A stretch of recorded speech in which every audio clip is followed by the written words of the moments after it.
Have solved many questions of counting method. Now let's try to solve one more question, which is a pattern searching. Okay, we have to search a pattern at multiple places, not at one place but at multiple place. See, in the previous question which we have done, we are searching S2 in S1, and that can be done by using a find function also. But the problem is it will only return if it is true, that is we have found that pattern at one place, and if it is not true then it will return false. But if there are more than one time of occurrence then it is unable to tell us. Okay, what I mean is, let's say हमारे पास एक text है A B, let's say C A B, और हमारे पास pattern है A B. तो अगर मैं लिखूंगा टेक्स्ट डॉट फाइंड ptr तो ये हमें ट्रू रिटर्न कर देगा, लेकिन हमें आंसर ट्रू और फॉल्स में नहीं चाहिए. हमें आउटपुट क्या देना है इस केस में?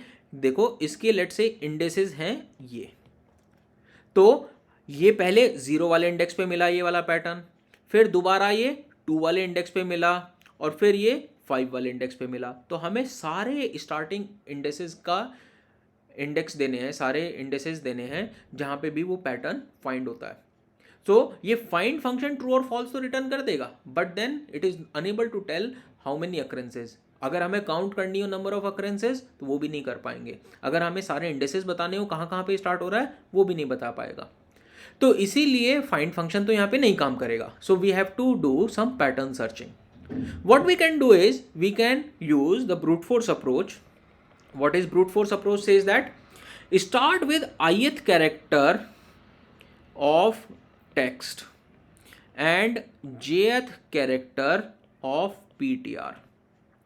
ठीक है, ith कैरेक्टर और jth कैरेक्टर, यानी कि हमने क्या किया, लेट से इसको i और j के टर्म्स में लिखते हैं. i यहाँ पे रखा, j यहाँ पे रखा. अब अगर i और j ये मैच हुए तो हम क्या कर रहे हैं, i को भी प्लस प्लस और j को भी plus plus.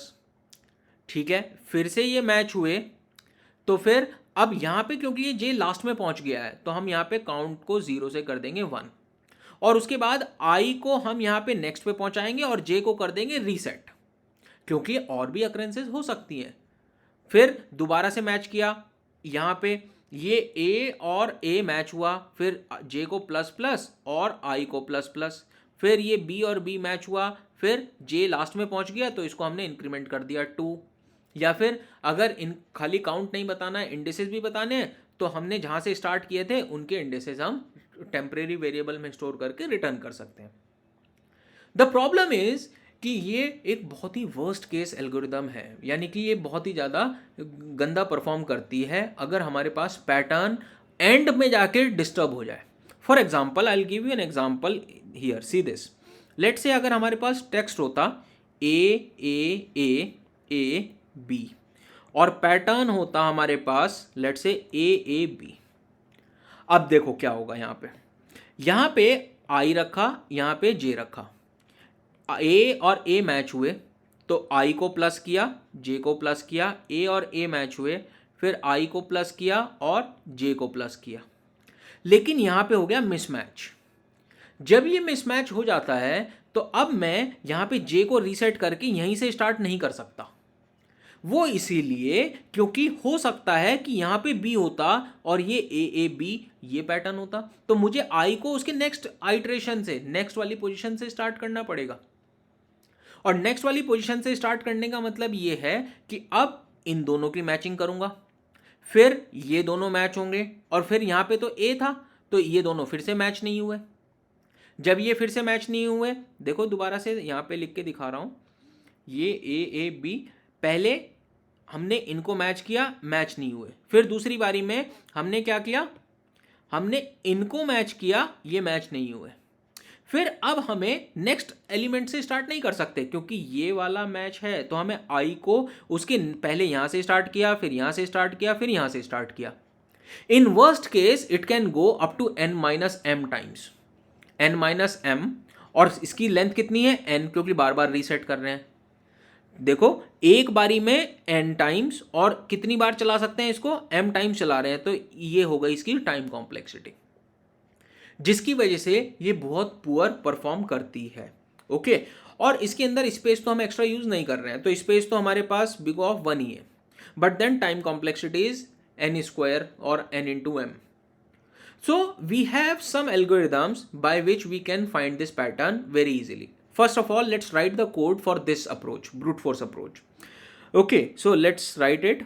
Void pattern search. Let's say our string is string text string pattern. Okay, then we have, let's say, n is equal to text dot length, because I don't want to get it calculated every time. M is equal to pattern dot length and I and j. ठीक है, then for I equal to 0, I is less than equal to n minus m, क्योंकि शुरुआत में मुझे इतनी ही बार चलाना है इसको, अगर ये मैच हो जाता है तो ठीक, नहीं तो हम i को रीसेट कर रहे हैं. Then i plus plus and दूसरी वाले लूप में चलाना है j is equal to 0, j is less than m, which is our pattern length, j plus plus. अब उसके बाद हम मैच कर रहे हैं if our text of i plus J. देखो i प्लस जे क्यों कर रहे हैं, क्योंकि मेरा i वाला इंडेक्स है जिसको मुझे रिटर्न करना है, जहां से स्टार्ट हो रहा है. देखो यहाँ पे a a a a b a a b, तो अगर मैंने i को यहां से सेट किया है तो मैच तो हमें इन दोनों को करना है, लेकिन रिटर्न करना है i वाला इंडेक्स. तो इसको मैंने यहाँ पे फिक्स रखा और j को सम कर दिया इसके साथ, फिर j को सम कर दिया इसी के साथ, तो यानी कि ये 1 प्लस होगा तो नेक्स्ट वाले पे आ जाएगा, फिर 1 प्लस होगा तो नेक्स्ट वाले पे आ जाएगा, इसलिए i प्लस j लिख रहा हूं मैं यहाँ पे. अगर ये नॉट इक्वल हैं ptr ऑफ j के, तो हम क्या कर रहे हैं, नॉट इक्वल हैं तो हम यहाँ पे ब्रेक कर दे रहे हैं इस वाले अंदर वाले लूप को, क्योंकि देखो a वाला मैच हुआ लेकिन ये वाला मैच नहीं हुआ, तो यहाँ पे ब्रेक हो जाना चाहिए अगर इसके बाद कुछ और भी है तो. अगर ये ब्रेक हो जाएगा तो उसके बाद हमें क्या करना है, if j equal to m, क्योंकि अगर j इक्वल टू m यानी कि लास्ट में पहुंच गया, ये मैच भी हो गए और ये लास्ट में पहुंच गया यानी कि लेंथ पे एंड हो गया, तो हमें प्रिंट कर देना है i, क्योंकि इसका स्टार्टिंग एड्रेस था ये. ठीक है, और अगर नहीं हुआ तो वो नेक्स्ट वाले i से स्टार्ट हो जाएगा, नेक्स्ट वाले i से, यानी कि 0 की जगह 1 से स्टार्ट होगा, फिर नेक्स्ट से स्टार्ट होगा. ठीक है, और ये लास्ट में हमने इसको खत्म कर दिया. void was the return type, so we don't have to return anything. अगर हमें प्रिंट करने की जगह काउंट करना था कि कितनी बार आ रहा है ये, तो प्रिंट की जगह हम लिख सकते हैं काउंट प्लस प्लस, और काउंट को इनिशियलाइज कर सकते हैं 0 से. तो इस तरह से हमारे पास पैटर्न आ जाएंगे. But then you can see here n-1 into m times ये चल रहा है. ठीक है, तो इसके लिए हमारे पास कुछ एल्गोरिदम हैं जो ज़्यादा अच्छा परफॉर्म करती हैं, जिनमें से एक एल्गोरिदम है Rabin Karp algo. Rabin Karp algorithm की worst case time complexity n-m into m ही है, which is as equal as brute force. तो ये अच्छी क्यों है, but it works better in average case, better than brute force. तो अभी मैं रेबिन कार्प एल्गोरिदम नहीं बता रहा हूं, बट रेबिन कार्प एल्गोरिदम वर्क कैसे करती है मैं आपको थोड़ा सा हिंट दे देता हूं.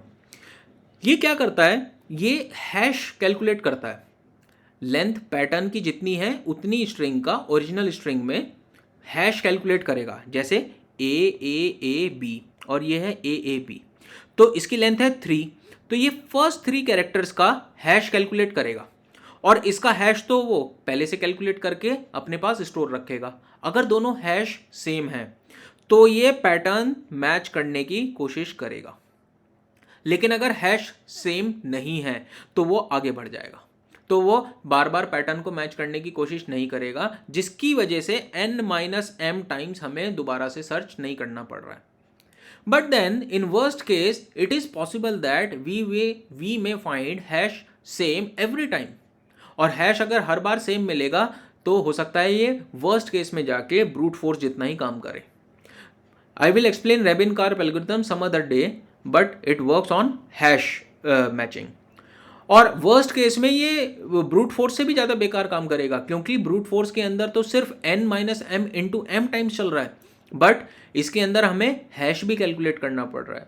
ब्रूट फोर्स में एटलीस्ट हैश तो नहीं कैलकुलेट करना पड़ता.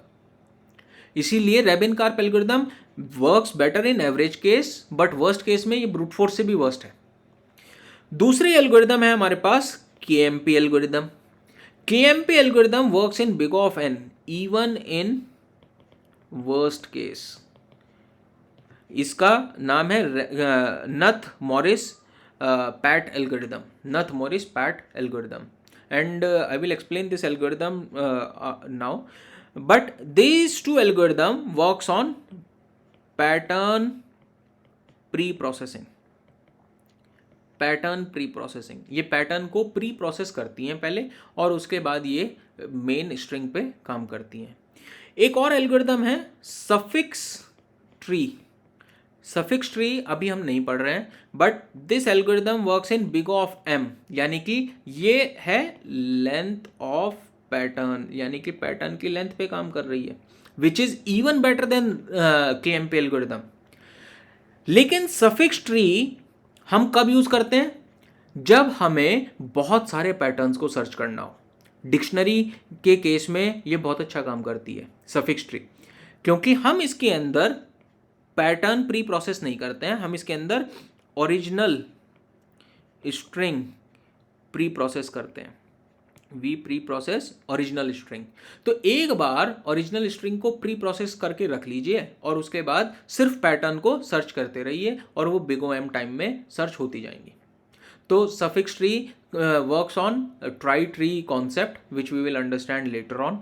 सो this is pattern pre processing and this is pre processing of original string. So the difference is this and the algorithm complexity difference obviously.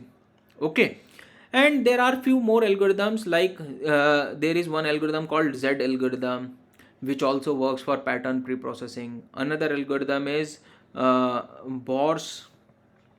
Morris algorithm which also works on pattern pre-processing. Okay, so there are lot of algorithm which works for pattern pre-processing, and believe me, all these algorithms are important, and at least we must understand an implementation of KMP algorithm to solve a few of the questions available for pattern matching. Okay.